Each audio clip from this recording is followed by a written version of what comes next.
Hello and welcome to Euphoria. Today we're going to continue the series about developing the new town hall building for my Lego city that will have an important place right on the main square, Harmonia Plaza. In this episode, which is part 8 of the series, we'll continue from the previous video and complete the final design of this MOC. This video is part of a series explaining how I develop the concept, design and then build a Lego creation of my own design, a MOC or my own creation.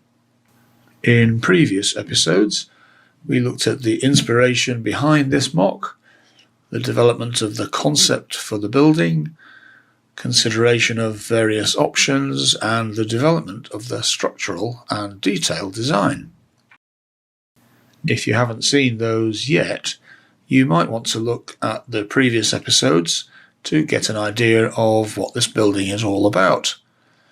There's a link to the playlist in the card above and links to the individual episodes in the description below. Look out for further episodes in this series, in which we'll be procuring the parts, building this MOC out of Lego, and placing it in my Lego city. We're in the final stage of design now. I explained how this phase of design works in the previous video, which was part 7 of this series. In that episode, we made some changes to the roofline and footprint of the building. We finalised the facade with the details of the arches and the windows, finalised the choice of colours, and added coins and other masonry features to provide additional interest to the facade.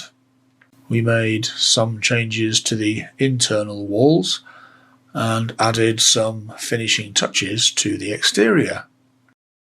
In this episode, I'm going to concentrate on the interior, looking at the use of different rooms and spaces within the building, deciding what furniture to put there, and adding fittings and fixtures like the washrooms and a kitchen.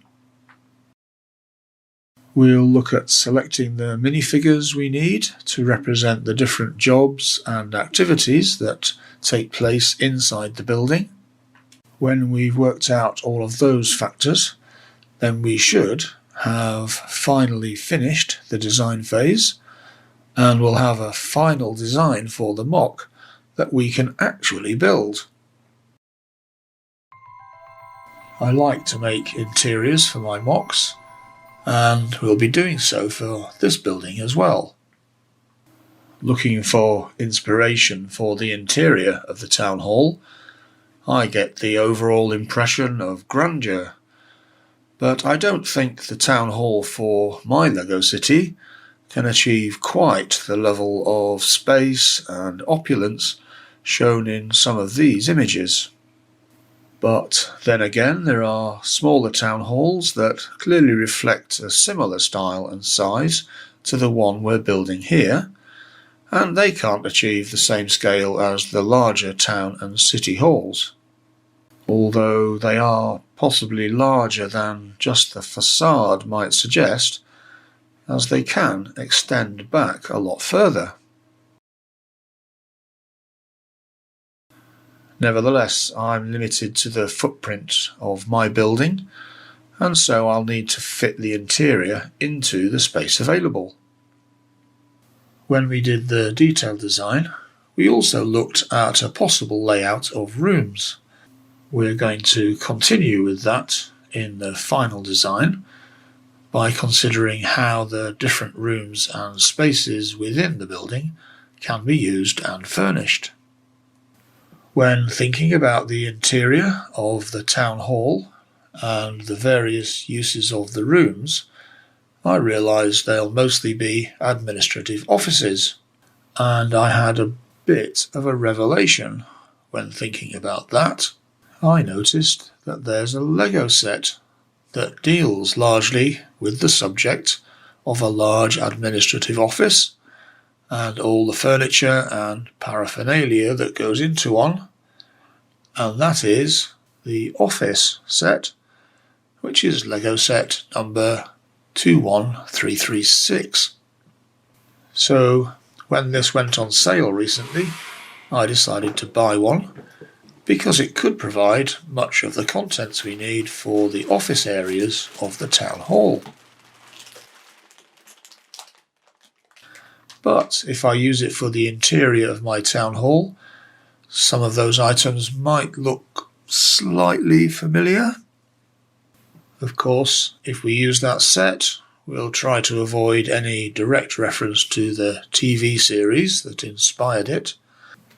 It is worth pointing out that the office set is mostly open plan, apart from the boss's office and the meeting room. The town hall building is more traditional in style, so the contents of the office set will have to be adapted to fit into the rooms in the town hall. But I'm hoping that the office set will provide most of the interiors for at least the office areas in the building, but there are other rooms for which we'll have to provide our own fixtures, fittings and furniture. So now let's have a look at how we're going to fit out the interiors for the town hall. First, we'll look at the semi-basement or lower ground floor. The semi-basement level represents the kind of basement that's half below ground and half above ground, so that it can have some windows and get some natural light. This level of the model is only 3 bricks high. It isn't possible to make the full semi-basement, as that would require building below the ground level, which is represented by the base plate. If we did want to make the full semi-basement, the ground level and the whole building would have to be raised up. Perhaps a Mills type base could do that, although it would have to be several bricks high to raise the ground level up.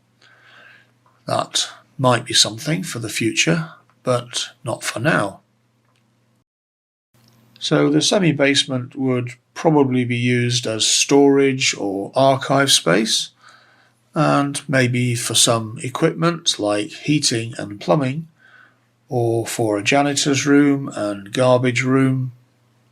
So I've created some walls and a column in this level to divide the space up and support the main floor above. We can't really fit much in the way of contents into this level because of the small height available, and anyway it will be quite dark. But I may try to add some indications of contents, just so it doesn't look completely empty. So here I've added some shelves to indicate some archive storage, just to see how it would fit in this space. They've been created in this red colour, but they won't be included in the parts list for the building. That will make it easier during the procurement phase just to concentrate on the parts for the building itself.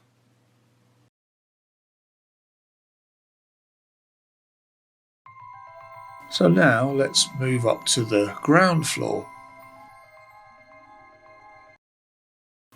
On the ground floor is the main entrance to the town hall, and that leads to the entrance hall.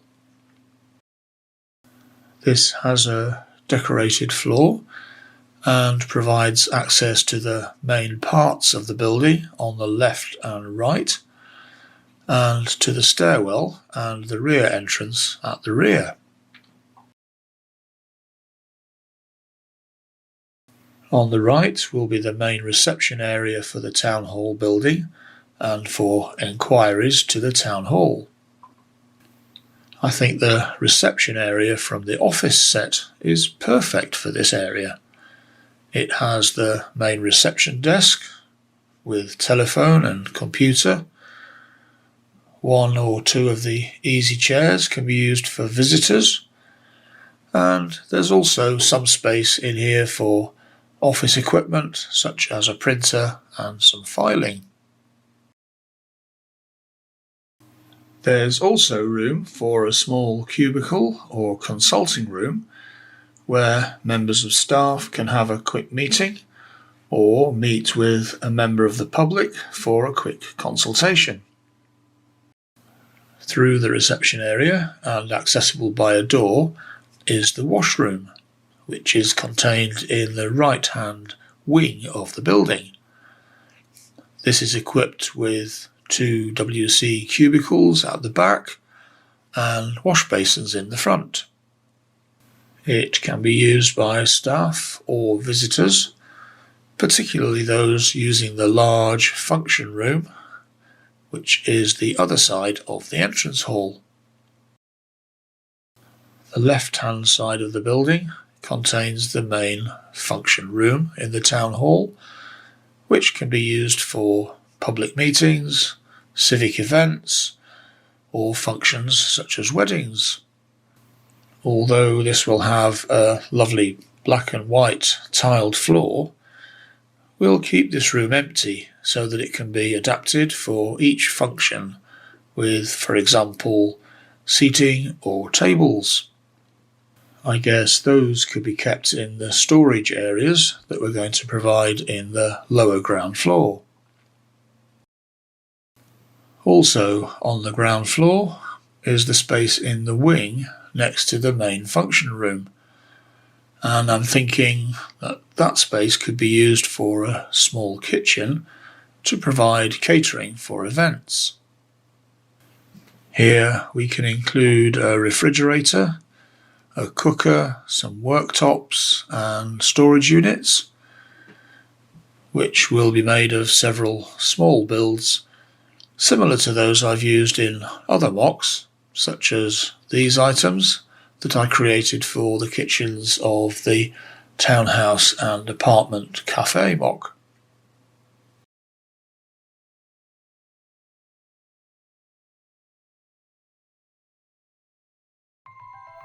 Now we'll move up again to look at the first floor.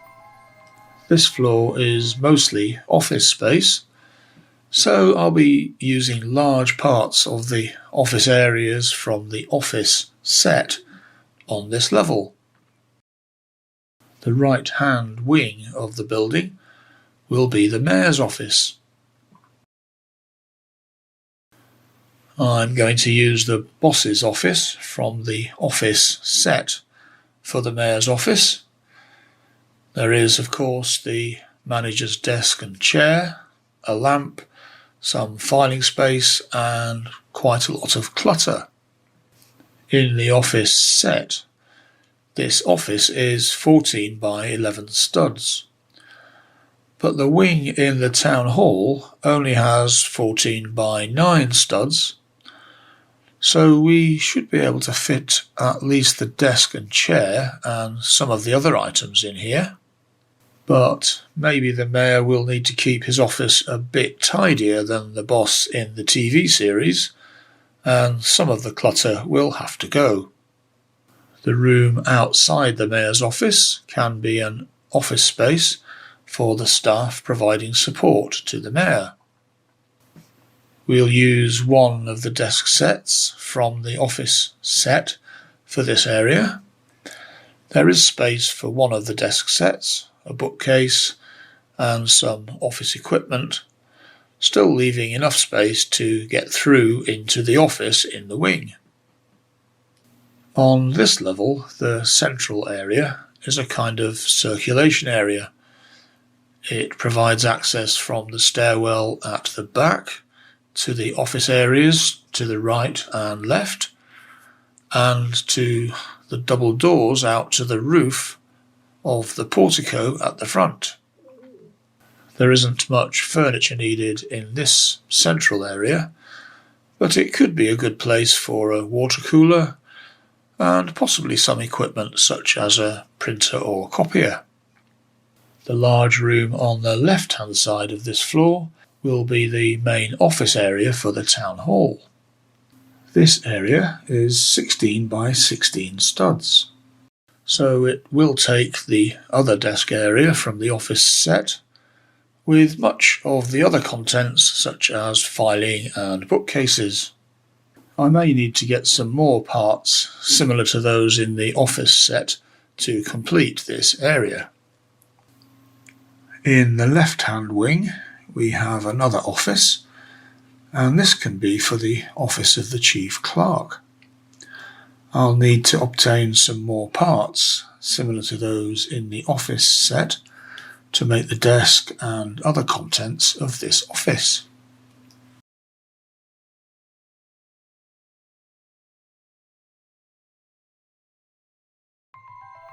Now we can move on up to the second or top floor of the building. There are no wings at this level of the building, so there's just the large room at each side and the central circulation area. On the right hand side will be a meeting room, and we can use the contents from the office set again, which had a little meeting room with some chairs and some other equipment. In the set, the meeting room is 12 by 11 studs, so we'll see if we can fit the contents into this space, which is 14 by 9 studs. On the other side is a large room that we can use for the council chamber. We can lay this room out with chairs and tables, as in effect this is a large meeting room in a space of 16 by 15 studs. That just leaves the central area on the top floor. There's room here for an easy chair or possibly a sofa, maybe even the large one from the office, or I can make another one similar to those I've created before. And for all those important meetings, we definitely need a coffee machine in this area. Now we'll just take a look at other fixtures and fittings. As we saw in the detailed design, there will be several restrooms or washrooms in the building. There are small restrooms on the first and second floors, accessible from the central area. The restrooms will have a simple WC and wash basin arrangement. We already saw the fixtures in the larger washroom on the ground floor. There will be several other fittings installed around the building. There's the coffee machine in the rest area on the top floor, and a water cooler in the central circulation area on the first floor. There's a photocopier with the office set, and we can put that in the secretarial support area on the first floor. We might be able to include a multifunction printer and copier in the circulation area on the first floor, and we can make this the same way as the one I made for my large office building MOC, the Ensgrave building. Now we'll take a quick look at the minifigs we need to populate this MOC. For one of my previous MOCs, the large research facility called the Ensgrave building, I spent a lot of time selecting and finding minifigs. I used a lot of the minifigures and accessories from the Space Research and Development People Pack. This provided a variety of interesting people and activities to populate the building, and I sourced several other minifigs, including one from the Build a Minifigure bar at a Lego store.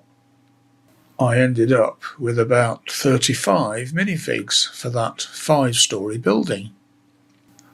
This town hall is also quite a big building, and while I don't want it stuffed with minifigs, it will need quite a few to make it feel alive and show the activities that are going on inside. This is mostly an administrative building, so we will need to populate it with minifigs that are appropriate to an office environment. As we're using many of the sections of the office set for the furniture and accessories, it seems like an obvious choice to use the minifigs from that set as well. There are 15 minifigs in the set. Although they're meant to represent the characters in the TV series, those characters in turn are meant to represent generic office workers. So I think they'd fit into this town hall setting very well. I'm not going to describe them all here, but if you want to read all about the minifigs and the characters they represent, have a look at the excellent review of the set on Brickset. However, I don't want to have the minifig of the boss from the show representing the mayor of my Lego city. So I'm going to demote that figure to just one of the office workers in the town hall. And anyway, the city already has a mayor, represented by this minifig, which is the Mayor McCaskill minifig from set 70904. We'll also appoint a caretaker and a chef nearer the time that the building is ready for occupation. That's a total complement of 18 minifigs, which should be plenty to occupy the office areas of the building. I can decide their exact placement or indeed move them around during the build phase. So that was a look at finishing the design for this MOC. This is the completed design. I've developed the design in the Studio design software, and that's as far as I want to go in terms of the design process. There may be other minor changes as we go through the procurement, and indeed I may come across issues or make some changes during the build. For example, I'll work out the exact placement of the furniture and kitchen during the build. In this final episode about the design, we've looked at lots of areas to finish off the design. We looked at designing the interiors of the building and how to source the furniture. We looked at selection and placement of the furniture in the different rooms and spaces. We had a look at what we need for fixtures and fittings and worked out where we're going to get the minifigs to populate the building. The next step is going to be procuring all the parts we need to actually build this design. I have already started the procurement of the parts needed to build the model, but I need to check that I've got the correct parts list now against the final design, and then complete the procurement process. So I'll have a look at procurement in the next video in this series, and then we can finally move on to actually building this out of real Lego. I'll keep you updated as I proceed, so look out for the next episodes in this series. Thanks for watching. Please let me know what you think in the comments below, and support the channel by hitting that like button and subscribing to the channel, and look out for more videos about my builds, my designs, Lego modular buildings and my Lego city.